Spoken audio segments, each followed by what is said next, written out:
Hello అండి, అందరికీ నమస్తే. ఈ అమ్మవారైతే మా అమ్మ వాళ్ళ ఊర్లో బండమ్మ తల్లి అమ్మవారు, మా ఊరి గ్రామ దేవత. చాలా మహిమగల తల్లి. మా ఊరి వాళ్ళకి చాలా నమ్మకం ఈ అమ్మవారు అంటే. జూన్ నెలలో పౌర్ణమికి దగ్గరలో ఈ పండగ అయితే చేస్తారు. ఆదివారమే ఈ అమ్మవారికి ప్రత్యేకత. ఈ అమ్మవారికి అయితే ఇయర్లీ 3 సార్లు చేస్తూ ఉంటారు. తీర్థం ఒకసారి అవుతుంది, ఇంకా పండగ ఒకసారి అవుతుంది. ఇది మళ్ళీ ప్రత్యేకంగా కొండాల పండుగ అని అగ్నిగుండాల మీద నడుస్తూ ఉంటారు. ఆల్రెడీ మీకు షేర్ చేశాను కదా, ఏ పండగైనా మాకు రామాలయం దగ్గర నుంచే ప్రారంభమవుతుంది. ఇక్కడి నుంచి ఘటాలనేది ఊరి చివరి వరకు తీసుకొని వెళ్తారు. ఊరి శివారులో అక్కడ కొంతమంది ఉంటారు. అక్కడి నుంచి కొండలు తొక్కడానికి వచ్చేవాళ్ళు ఉంటారు. అక్కడి నుంచి వాళ్ళని తీసుకొని మళ్ళీ రిటర్న్ అవుతారు.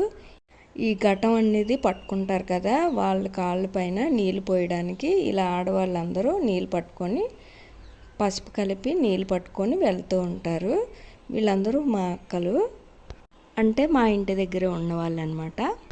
ముఖ్యంగా ఈ పండగ ఎందుకు చేస్తారు అంటే వర్షాలు బాగా కురవాలని, పంటలు బాగా పండాలని ఉద్దేశంతో ప్రతి సంవత్సరము ఇలా చేస్తారు. ఊరంతా ఆరోగ్యంగా ఆయురారోగ్యాలతో ఉండాలని ఇలా చేస్తూ ఉంటారు. ఇంకా కొంతమంది వాళ్ళ కోసమని మొక్కుకొని ఇలా నడుస్తూ ఉంటారు. సొంతంగా వాహనాలు లాంటివి కొనుక్కునేటప్పుడు ఫస్ట్ ఈ అమ్మవారి గుడికి తీసుకొచ్చి ఇక్కడ పూజది చేయిస్తారు. ఇందాక చెప్పాను కదా, ఏదైనా సరే రామాలయం దగ్గర నుంచి స్టార్ట్ అవుతుందని చెప్పేసి.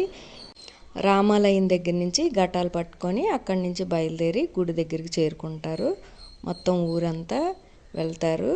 అక్కడ ఈ అగ్ని మీద నడిచే ఆచారం అనేది మొదలవుతుంది. చాలా మహిమగల అమ్మవారు కాబట్టి వాళ్ళు అనుకునే కోరికలు నెరవేరాలని ఇలా నడుస్తూ ఉంటారు. మా అన్నయ్య కూడా అగ్ని మీద నడుస్తానని మొక్కుకున్నాడు. ఇలా ప్రతి ఒక్కరూ ఇంటికి ఒక మనిషి అయినా సరే ఈ ఆచారాన్ని పాటిస్తూ ఉంటారు. మీ ఊర్లో కూడా ఇలాంటి ఆచారాలు ఉన్నాయా? షేర్ చేయండి. వీడియో నచ్చితే లైక్ చేసి సబ్స్క్రైబ్ చేసుకోండి.